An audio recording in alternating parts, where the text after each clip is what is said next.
Shalom Bapak Ibu yang dikasihi Tuhan, berjumpa kembali di RBN Channel. Pada sesi ini saya membahas satu topik, intisari khotbah Petrus sudah cukup untuk meruntuhkan seluruh klaim apologet Muslim yang menyatakan bahwa Yesus tidak mati, Yesus tidak bangkit, tetapi digantikan, diserupakan dengan orang lain.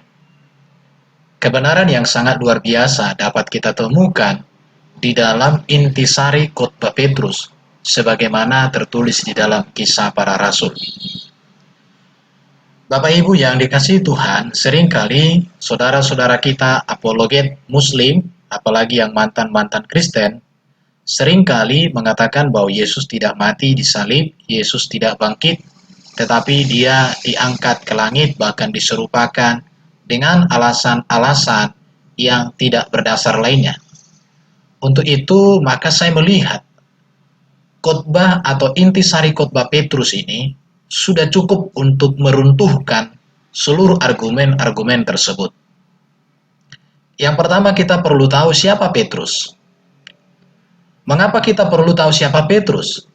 Karena Petrus dengan kita mengenal, maka kita bisa memikirkan, merenungkan, dan mempertimbangkan setiap pernyataannya, setiap kesaksiannya. Alkitab dengan jelas mengatakan bahwa Petrus adalah murid yang dipanggil oleh Yesus menjadi penjala manusia. Bahkan Petrus sendiri melayani bersama Yesus, bahkan Yesus pernah membasuh kaki murid-muridnya. Dan Petrus orang yang termasuk kakinya dibasuh oleh Yesus untuk memberikan teladan kerendahan hati dalam pelayanan. Bahkan juga di dalam perjalanan hidup sebagai seorang murid, Petrus pernah berjalan di atas air, di mana saat itu dia meminta, "Tuhan, jika Engkau itu suruhlah aku berjalan." Maka Yesus menyuruh supaya dia berjalan. Petrus pun dapat berjalan di atas air. Namun karena ia takut, maka ia tenggelam lalu ditolong oleh Yesus. Artinya bahwa Petrus memiliki pengalaman yang luar biasa bersama dengan Yesus. Petrus memiliki kedekatan yang sangat dekat dengan Yesus. Petrus memiliki kebersamaan, memiliki panggilan yang jelas. Oleh karena itu, maka siapa Petrus itu penting untuk kita ketahui, dan pernyataan Petrus dengan demikian sangat layak untuk diterima sebagai sebuah fakta kebenaran. Petrus yang pertama kali mengakui imannya akan Yesus sebagai Mesias, Anak Allah yang hidup. Ketika Yesus bertanya, "Siapakah aku?" Banyak orang mengatakan dia Elia, nabi-nabi, dan lain sebagainya. Tetapi Petrus mengatakan, "Engkau adalah Mesias, Anak Allah yang hidup." Dan ini sebuah pengakuan yang luar biasa. Dan Yesus mengatakan, "Bukan kamu yang mengatakan, tetapi Bapakku yang mengatakannya kepadamu." Artinya bahwa Petrus memiliki pengenalan yang luar biasa, sangat-sangat jelas tentang siapa Yesus Kristus. Memang di dalam Alkitab kita menemukan bahwa Petrus 3 kali menyangkal Yesus. Bisa ditemukan dalam Matius 26. Tetapi di dalam Yohanes 21, Yesus dipulihkan oleh Yesus, di mana Yesus bertanya setelah kebangkitannya, dia berkata, "Apakah engkau mengasihi aku?" sebanyak 3 kali. Jadi dari pengalaman ini, maka kita bisa memastikan bahwa Petrus adalah saksi yang pernyataannya sungguh-sungguh adalah pernyataan kebenaran. Bahkan juga kita bisa melihat di dalam sejarah Alkitab, Petrus ini memimpin murid-murid setelah Yesus naik ke surga. Karena memang Petruslah yang memimpin pemilihan daripada pengganti Yudas. Bahkan Petruslah yang mengawali khotbah di depan orang banyak, sehingga bertobat 3.000 orang sekaligus. Kita melihat di dalam awal-awal gereja menyebar kemana-mana, maka Petrus menjadi orang yang sangat menonjol, orang yang sangat dominan. Bahkan juga kita melihat di dalam sejarah bahwa Petrus mengadakan banyak mujizat di dalam pelayanannya. Bahkan menurut Kisah Rasul 5 ayat 15, bayangan Petrus pun diberikan Tuhan kuasa untuk menyembuhkan banyak orang sakit. Dari pernyataan kenyataan ini, maka kembali kita melihat bahwa Petrus adalah sosok yang sangat dapat dipercaya karena dia sangat dekat dengan Yesus. Dia yang memimpin murid-murid, bahkan dalam pengalaman hidupnya bersama Yesus, bersama murid, sungguh sangat luar biasa. Menurut tradisi, di mana ditulis oleh seorang Hieronymus, Petrus wafat dengan cara disalibkan terbalik di Roma. Pada saat itu pemerintahan Roma dikuasai pemerintahan Nero, di mana Petrus saat itu menolak disalibkan dengan kepala di atas karena ia merasa tidak layak untuk mati dalam posisi yang sama seperti Yesus. Dan menurut tradisi secara gereja, Petrus dimakamkan di tempat yang kini persis di bawah altar utama Basilika Santo Petrus di Vatikan. Jadi, dengan kita melihat siapa Petrus ini, maka kita bisa melihat, kita bisa menilai, kita bisa mempertimbangkan bagaimana pernyataan-pernyataan khotbah Petrus tentang siapa Yesus Kristus yang kita akui sebagai juru selamat, sebagai penguasa Tuhan, sebagai Tuhan di tengah-tengah dunia ini.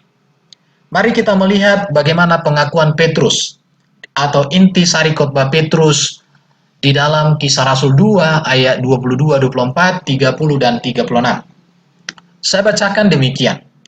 Yesus dari Nazaret, seorang yang telah ditentukan Allah dan yang dinyatakan kepadamu dengan kekuatan dan mujizat dan tanda-tanda. Dia yang diserahkan Allah menurut maksud dan rencananya. Tetapi Allah membangkitkan dia dengan melepaskan dia dari sengsara maut. Karena tidak mungkin ia tetap berada dalam kuasa maut itu. Ia Daud tahu bahwa Allah telah berjanji kepadanya bahwa ia akan mendudukkan seorang keturunan Daud sendiri di atas tahtanya. Jadi seluruh kaum Israel harus tahu dengan pasti bahwa Allah telah membuat Yesus yang kamu salibkan itu menjadi Tuhan dan Kristus. Adapun beberapa poin dari intisari khotbah Petrus ini, maka kita melihat beberapa intisari di sini. Yang pertama, Yesus hadir di dunia ini atas ketentuan Allah. Artinya Yesus datang untuk menggenapi seluruh janji-janji Allah dalam masa para nabi. Di dalam channel ini saya sudah pernah mengupload beberapa nubuat tentang Yesus di dalam kitab para nabi. Dan Yesus datang untuk menggenapi, maka dikatakan Yesus hadir di dunia ini atas ketentuan Allah, atas kehendak Allah, atas rencana Allah, bahwa Allah mengutus firman menjadi manusia. Untuk apa itu?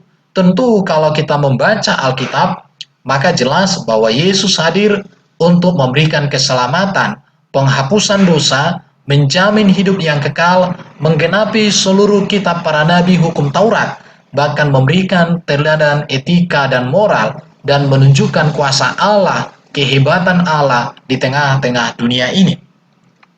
Yang berikut kita melihat dalam intisari khotbah ini bahwa Yesus diberikan Allah kuasa untuk mengadakan keajaiban, mengadakan mujizat.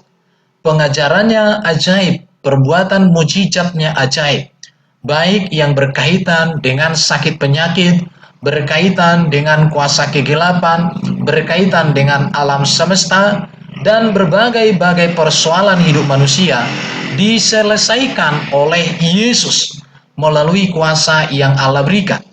Bahkan kalau kita mau membaca di dalam Matius 28 ayat 18, Yesus mengatakan bahwa kepadanya telah diberikan oleh Allah segala kuasa di surga dan di bumi. Itu menunjukkan sungguh besarlah karya Allah dengan kehadiran Kristus yang menyatakan perbuatan-perbuatan yang ajaib di tengah-tengah dunia ini, di tengah-tengah pelayanannya. Baru di sini kita melihat juga bahwa Yesus dibangkitkan Allah dengan melepaskan dia dari maut. Dari pernyataan Petrus ini, dari khotbah Petrus ini, maka klaim daripada apologet Muslim yang mengatakan Yesus tidak mati, Yesus tidak bangkit, sudah digugurkan.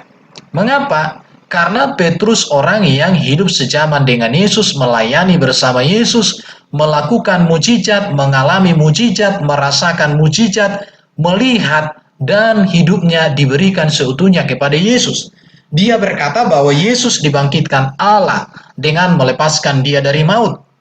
Sedangkan apologet Muslim di dalam mengatakan bahwa Yesus tidak mati, disalib, tidak bangkit, berdasarkan kitab mereka yang baru datang tahun 600-an. Oleh sebab itu, maka saya katakan, data daripada Petrus yang adalah murid Yesus sendiri, saksi fakta tentang apa yang terjadi kepada Yesus, bahkan yang hidupnya dia persembahkan untuk meneladani hidup memberitakan Yesus semasa hidupnya di dunia ini, sangatlah dapat diterima dibandingkan dengan kitab yang datang 600 tahun kemudian. Sebab kitab yang datang 600 tahun kemudian tidak ada kaitan dengan Yesus, karena tahunnya begitu jauh dari peristiwa penyaliban Yesus. Dari sini kita melihat bahwa klaim daripada apologet Muslim yang mengatakan Yesus tidak mati, Yesus tidak bangkit, adalah pepesan kosong dan tidak bisa diterima sesuai dengan fakta-fakta sejarah, baik di dalam berdasarkan fakta iman Kristen. Yang berikut dikatakan oleh Petrus di dalam khotbahnya bahwa kedatangan Yesus ini sudah dijanjikan Allah kepada Daud. Sangat luar biasa. Bahkan di dalam kitab Kejadian pasal 3 ayat 15, Allah sudah menjanjikan kedatangan Sang Mesias yang menyelamatkan seluruh dunia. Baru dikatakan juga bahwa Allah yang membuat Yesus menjadi Tuhan, dalam teks Yunani Kurios, artinya penguasa, dan Kristus artinya Mesias. Jadi kemesiasan Yesus adalah kemesiasan yang berasal dari Allah. Kepenguasaan Yesus, ketuhanan Yesus adalah ketuhanan yang berasal dari Allah atau pemberian Allah.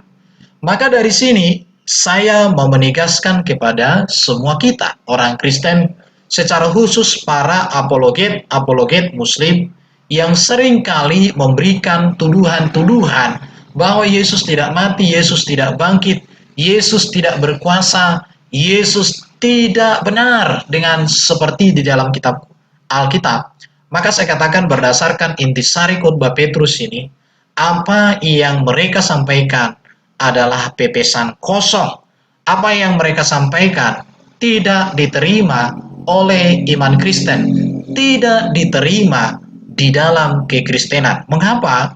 Karena sumber data mereka tidak memiliki kaitan dengan keimanan Kristen.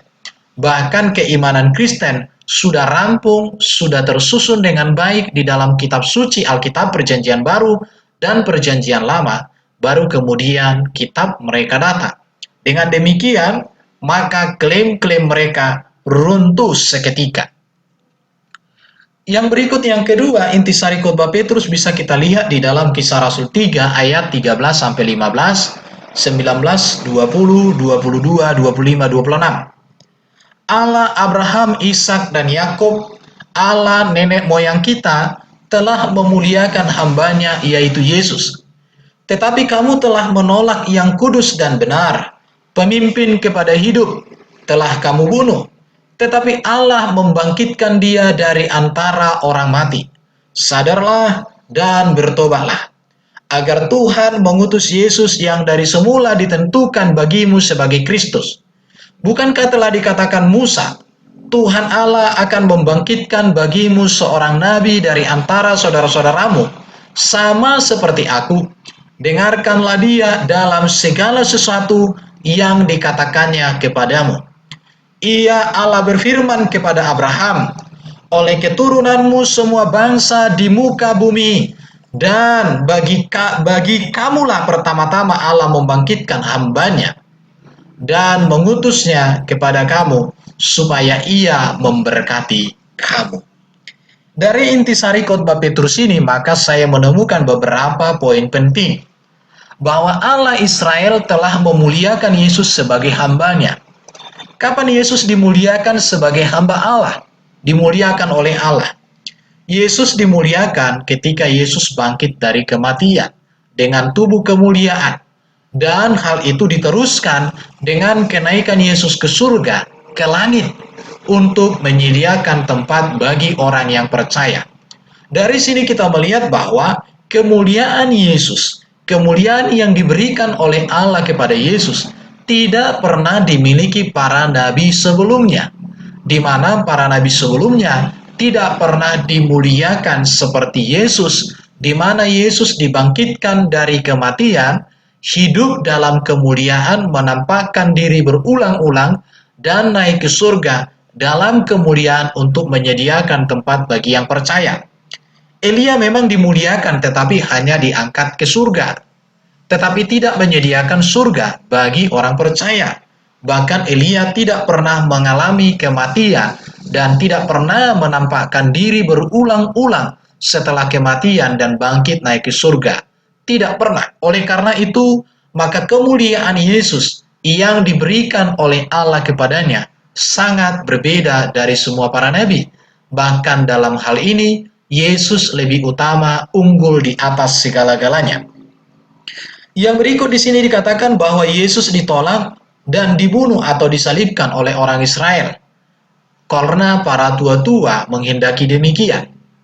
Jadi jelas dari sini pengakuan Petrus yang adalah saksi fakta, yang hidup bersama dengan Yesus, yang melihat dengan matanya, yang mendengar dengan telinganya, bahkan mengalami sendiri berita itu. Dia berkata, Yesus ditolak, Yesus dibunuh dengan cara disalibkan.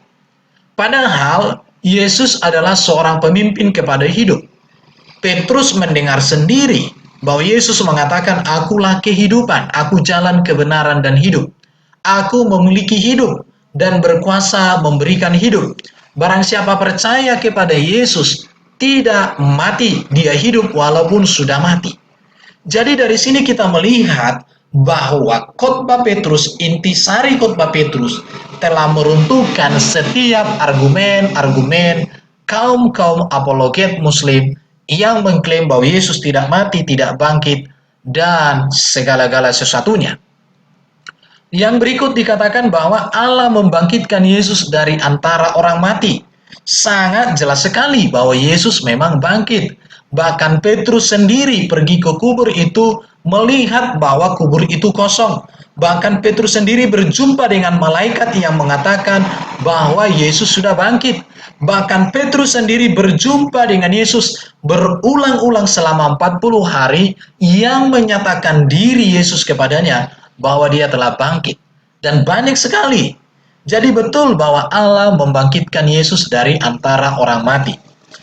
Baru di dalam intisari khotbah Petrus ini juga kita melihat bahwa Yesus adalah nabi yang dijanjikan Allah kepada Musa, yang harus didengarkan seluruh ajarannya. Dikatakan, bukankah telah dikatakan kepada Musa, Tuhan Allah akan membangkitkan bagimu seorang nabi dari antara saudaramu, sama seperti aku. Dengarkanlah dia dalam segala sesuatu yang dikatakan kepadamu. Jadi jelas sekali ini menunjuk kepada Yesus. Karena dari segi keturunan, bahwa Yesus lahir dari garis keturunan Yehuda, di mana Yehuda ini adalah saudara sendiri dengan Musa, dari satu ibu, dari satu bapa. Bahkan kalau kita melihat dari 12 suku Israel, sangat-sangat tepat sekali. Yesuslah nabi yang dijanjikan Allah kepada Musa, dan harus didengarkan dia dalam segala hal yang dikatakan. Mengapa?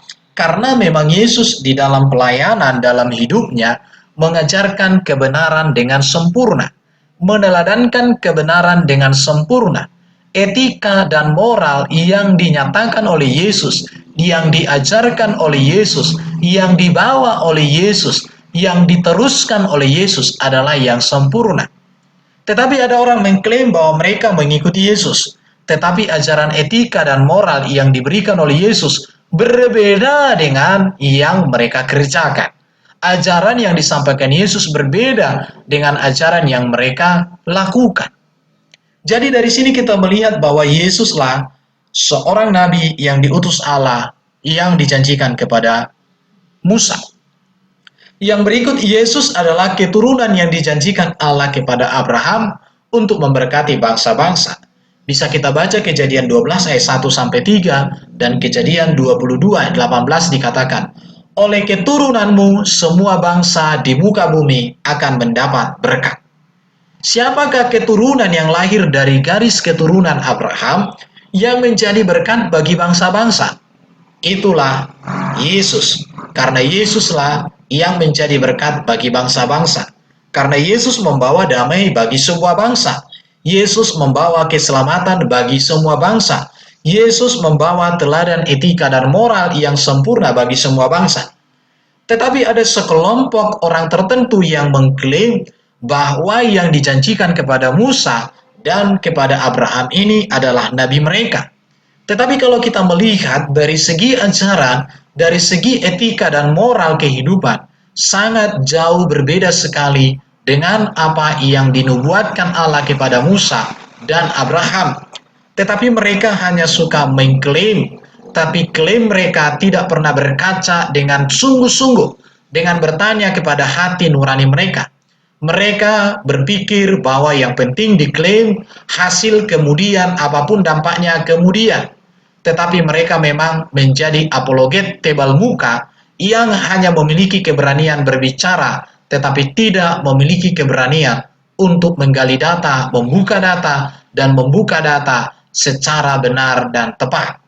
Oleh karena itu, maka berdasarkan intisari khotbah Petrus ini, maka seluruh apologet saudara-saudara kita itu sudah diruntuhkan, tidak berkutik sama sekali, dan tidak ada artinya lagi bagi keimanan kita, tidak mempengaruhi. Yang berikut intisari khotbah Petrus yang berikutnya adalah kita bisa melihat di dalam Kisah Rasul pasal 4 ayat 11-12 dan pasal 5 ayat 31 dikatakan, Yesus adalah batu yang dibuang oleh tukang-tukang bangunan, namun ia telah menjadi batu penjuru. Dan keselamatan tidak ada di dalam siapapun juga selain di dalam Dia. Sebab di bawah kolong langit ini tidak ada nama lain yang olehnya kita dapat diselamatkan. Dialah yang telah ditinggikan oleh Allah sendiri dengan tangan kanannya, menjadi pemimpin dan juru selamat, supaya Israel dapat bertobat dan menerima pengampunan dosa. Dari intisari khotbah Petrus ini saya menemukan beberapa kebenaran. Yang pertama adalah Yesus batu penjuru gereja. Yesus batu penjuru orang percaya. Artinya dasar kehidupan orang Kristen, dasar ajaran orang Kristen, dasar pengharapan orang Kristen, dasar etika dan moral orang Kristen adalah Kristus. Maka bangunan, dasar, dan seluruh isi dari kekristenan itu adalah pribadi Kristus. Tetapi yang menjadi kritik bagi kita orang Kristen, ada banyak sekarang ini kekristenan tidak didasarkan lagi kepada ajaran-ajaran Yesus. Maka mereka disebut beragama Kristen, tetapi berhati non-Kristen. Jelas sekali dikatakan di sini bahwa Yesus batu penjuru, Yesus dasar, Yesus bangunan, Yesus isi dari seluruh kekristenan. Maka kebenaran tentang Yesus ini adalah kebenaran hakiki. Dan karena itulah, maka Petrus di dalam khotbah-khotbahnya selalu menekankan tentang keutamaan Yesus, kebenaran tentang Yesus, keajaiban dan kuasa yang dinyatakan Allah di dalam Yesus Kristus. Dari data ini juga kita melihat bahwa keselamatan hanya dapat diperoleh melalui Yesus. Dan ini adalah ketentuan Allah. Jadi jelas dikatakan keselamatan hanya dapat diperoleh melalui Yesus. Karena Yesuslah yang ditentukan, yang diutus Allah untuk memberikan keselamatan, memberikan penghapusan dosa, kemenangan atas maut, kemenangan atas iblis. Allah sudah nyatakan, sudah buktikan, sudah janjikan, sudah buat nyata di dalam apa yang dikerjakan oleh Yesus. Dan ini ketetapan Allah. Jadi siapa yang percaya kepada Allah yang Esa, Allah Abraham, Ishak, dan Yakub, Allah Israel, maka mereka harus percaya bahwa Yesuslah jalan keselamatan yang sudah ditentukan oleh Allah. Jadi kalau ada orang mengatakan bahwa Yesus juru selamat hanya untuk orang Israel, adalah sebuah pengharapan ajaran yang tidak utuh. Tetapi yang benar adalah keselamatan tidak ada di dalam siapapun juga selain di dalam Yesus, sebab di bawah kolong langit ini tidak ada nama lain, Disakatakan di bawah kolong langit ini tidak ada nama lain yang olehnya kita dapat diselamatkan. Dan ini ketetapan Allah. Sekarang kita mau membuat jalan sendiri kah? Atau mau mengikut jalan yang sudah ditetapkan oleh Allah? Yang bisa membawa ke surga hanya Allah, dan Allah memberikan cara untuk kita masuk surga melalui firman yang menjadi manusia, itulah Yesus. Maka Yesus berkata, akulah jalan, kebenaran, dan hidup. Tidak ada seorang pun yang sampai kepada Bapa kalau tidak melalui aku. Dari pernyataan ini, maka terbukti dengan benar bahwa keselamatan hanya ada diperoleh di dalam Yesus. Di luar itu, kebalikan, yaitu kebinasaan dan kematian kekal. Dari data ini juga kita menemukan bahwa Allah yang meninggikan Yesus menjadi pemimpin dan juru selamat. Yesus pemimpin, karena Yesus yang memimpin kita kepada kebenaran. Yesus pemimpin yang memimpin kita kepada kekudusan. Yesus pemimpin yang memimpin kita kepada kerajaan surga. Yesus juru selamat yang membebaskan kita dari kutuk dosa, dari maut, yang membebaskan kita dari cengkeraman iblis. Jadi benar sekali bahwa Yesus pemimpin dan juru selamat. Pemimpin artinya penguasa yang mengendalikan, karena memang Yesus menjadi raja di atas segala raja. Dia diberikan kuasa di bumi di surga. Dia juru selamat, artinya yang melepaskan kita dari cengkeraman dosa, yang melepaskan kita dari cengkeraman maut, yang melepaskan kita dari cengkeraman iblis. Dan hanya Yesus yang bisa melakukan hal ini. Para nabi memang mengajarkan ajaran yang benar, tetapi mereka tidak diberikan kuasa untuk melepaskan kita dari dosa, melepaskan kita dari cengkeraman maut, melepaskan kita dari cengkeraman iblis. Tetapi di dalam Yesus kemenangan itu nyata, terbukti, real, dan itu disaksikan di dalam Alkitab. Yang berikut kita melihat bahwa pertobatan yang benar hanya ada di dalam Yesus. Tidak ada pertobatan di luar daripada Yesus. Karena pertobatan yang benar berarti percaya kepada Allah dan hidup di dalam jalan-jalan Allah. Siapakah jalan yang diberikan oleh Allah kepada kita? Itulah Yesus. Berarti orang yang bertobat, orang yang berjalan di jalan yang benar, di jalan Allah. Orang yang bertobat adalah orang yang dipimpin oleh Allah. Bagaimana Allah memimpin kehidupan kita? Kehadiran firman menjadi manusia, itulah Yesus. Maka dari sini saya mengatakan, pertobatan yang benar hanya ada di dalam Yesus. Tanpa Yesus menjadi pemimpin, tanpa Yesus menjadi penguasa, tanpa Yesus menjadi Tuhan di dalam kehidupan seseorang, maka itu bukan bertobat, tetapi itu namanya tomat. Itu namanya tomat, bukan tobat. Saudara-saudaraku, hari ini saya menunjukkan lagi bahwa pengampunan dosa hanya dapat diperoleh melalui Yesus. Mengapa pengampunan dosa hanya dapat diperoleh melalui Yesus? Kalau kita membaca di dalam keseluruhan Alkitab, bahwa Allah memberikan kuasa kepada Yesus untuk mengampuni dosa. Dan apa yang dikerjakan oleh Yesus dalam pengampunan dosa ini, itu erat kaitannya dengan zaman daripada Adam. Di mana zaman Adam, untuk memperoleh keselamatan, memperoleh perkenanan Allah, maka Allah sendiri datang mengorbankan binatang darah tercurah, kulit menjadi pakaian mereka.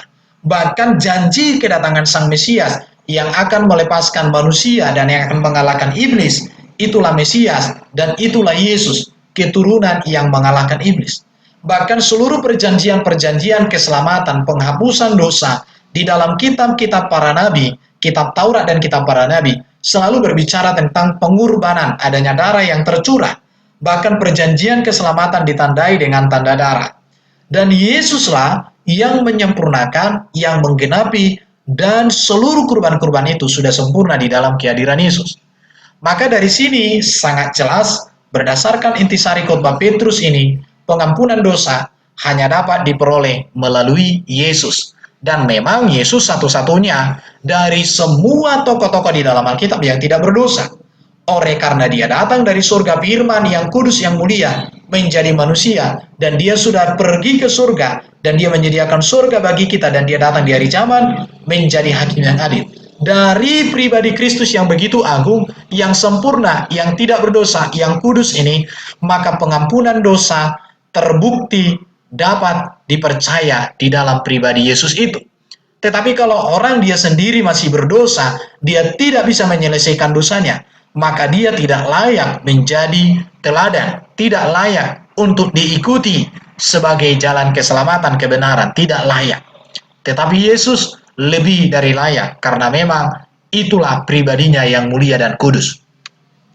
Yang berikut intisari khotbah Petrus kita bisa lihat di dalam Kisah pasal 10 ayat 42 sampai 43. Dikatakan begini, Dia telah menugaskan kami bersaksi bahwa Dialah yang ditentukan Allah menjadi hakim atas orang-orang hidup dan orang-orang mati. Tentang Dialah semua nabi bersaksi bahwa barang siapa percaya kepadanya ia akan mendapat pengampunan dosa oleh karena namanya.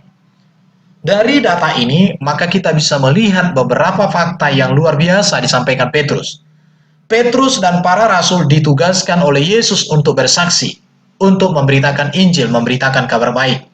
Termasuk khotbah-khotbah Petrus ini disampaikan oleh Petrus atas perintah daripada Yesus sendiri. Oleh karena itu, maka berita tentang intisari khotbah Petrus yang saya tunjukkan ini adalah benar-benar adalah perintah dari Yesus sendiri. Maka karena itu, apa yang dikatakan oleh Petrus adalah sebuah kebenaran yang hakiki, sebuah kebenaran yang tidak dapat diragukan, kecuali oleh manusia yang sudah dibutakan oleh dosa, dibutakan oleh iblis, dibutakan oleh ilah-ilah zaman ini. Jadi Petrus dan para rasul ditugaskan oleh Yesus untuk bersaksi, untuk memberitakan Injil. Makanya Petrus bersaksi, bahkan dia memberikan hidupnya seutuhnya sampai mati dengan cara martir, disalibkan terbalik. Dari sini kita melihat juga dari intisari khotbah Petrus ini adalah bahwa Yesus adalah hakim akhir zaman, hakim yang adil. Dialah yang akan menghakimi setiap orang, baik orang yang hidup maupun orang yang mati. Karena di dalam kedatangan Yesus kali yang kedua, berdasarkan Matius 25, maka semua orang yang mati akan dibangkitkan dan dikumpulkan, dan di sana nanti akan dipisahkan orang benar dengan orang berdosa, seperti memisahkan kambing dengan domba, di mana orang benar akan diberikan kehidupan yang kekal, tetapi orang yang berdosa, yang menolak keselamatan, akan diberikan kematian yang kekal. Yesus hakim yang adil di akhir zaman, yang akan menghakimi semua orang, yang hidup maupun yang mati. Ini sebuah kebenaran yang sangat luar biasa dari intisari khotbah Petrus ini. Dengan demikian, maka intisari khotbah Petrus ini meruntuhkan setiap pernyataan-pernyataan apologet Muslim tentang penyangkalan mereka tentang keutamaan dan keagungan kebesaran Yesus. Yang berikut, para nabi bersaksi tentang Yesus, bersaksi tentang Mesias yang akan datang. Kalau kita membaca mulai kitab Kejadian sampai kitab Maliaki, semua berbicara berpengharapan akan datangnya Mesias. Dan Yesus adalah Mesias yang dijanjikan Allah telah hadir. Maka Petrus mengatakan bahwa Yesuslah Mesias yang menjadi pengharapan umat manusia sejak kitab Kejadian sampai kitab Wahyu, sejak zaman Adam dan Hawa sampai zaman Yohanes Pembaptis. Semua itu berpengharapan kepada kedatangan Mesias. Maka sangat luar biasa apa yang disampaikan oleh Petrus. Tentang dialah semua nabi, mulai dari Musa sampai Maliaki, bersaksi tentang pengharapan akan Mesias. Sungguh luar biasa. Yang berikut kita melihat intisari khotbah Petrus ini adalah setiap orang yang percaya kepada Yesus ada kepastian untuk memperoleh pengampunan dosa. Dikatakan barang siapa percaya, menyerahkan hidup, menggantungkan hidup, membaktikan hidup, dan berkomitmen untuk hidup di dalam anugerah Allah di dalam Kristus, ia akan mendapat pengampunan dosa karena namanya. Mengapa disebutkan karena namanya? Karena kepada Yesus diberikan nama di atas segala nama, nama yang menyelamatkan. Sebagaimana dikatakan Petrus di dalam Kisah Rasul 4 ayat 12. Bahkan dikatakan Paulus dalam Filipi pasal 2. Jadi setiap orang yang percaya kepada Yesus ada kepastian untuk memperoleh pengampunan dosa. Ada kepastian, bukan keraguan-raguan, bukan insya Allah ya, tetapi sebuah kepastian yang sangat nyata, yang sangat luar biasa. Di sini saya akan menunjukkan kesimpulan dari intisari khotbah Petrus tentang keagungan dan kebesaran Yesus. Yang pertama adalah Petrus jelas yakin mengenai seluruh karya Yesus semasa pelayanan. Dan lebih lagi, Petrus yakin mengenai kebangkitan, kemuliaan Kristus, bahkan janji Kristus di akhir zaman jadi hakim yang adil. Kebangkitan Yesus justru menjadi dasar dari pemberitaan Petrus yang tidak mungkin dapat dihilangkan oleh siapapun. Dengan demikian, apologet Muslim sudah gugur semuanya, rontok satu-satu, rontok bersama-sama. Berkali-kali Petrus menegaskan bahwa Allah membangkitkan Yesus dari antara orang mati, dan sekarang telah meninggikan Yesus dengan tangan kanannya sendiri di surga. Jadi kebenaran tentang Yesus menjadi inti dari berita yang disampaikan oleh Petrus. Jadi tanpa kematian, tanpa kebangkitan, tanpa kemuliaan Yesus, maka tidak ada pemberitaan Injil. Tetapi karena Yesus mati, Yesus melakukan mujizat, Yesus bangkit, Yesus dimuliakan Allah, dia naik ke surga, maka inilah menjadi dasar, inilah menjadi inti berita dari pemberitaan Injil yang dikerjakan oleh Petrus, yang dikerjakan oleh gereja Tuhan dari dahulu sampai selama-lamanya. Jadi, saya mau tegaskan, intisari khotbah Petrus sudah cukup meruntuhkan seluruh klaim apologet Muslim yang menentang tentang kematian, kebangkitan, dan kenaikan Yesus ke surga. Oleh karena itu, maka saya katakan para apologet Muslim yang seringkali memberikan tuduhan-tuduhan yang keliru banget tentang Yesus, hari ini Anda bertobat. Karena satu khotbah Petrus saja sudah cukup lebih untuk meruntuhkan seluruh klaim apologet Muslim. Terima kasih Bapak Ibu. Demikian video ini boleh saya bagikan. Kiranya kebenaran ini menjadi berkat bagi kita semua. Shalom.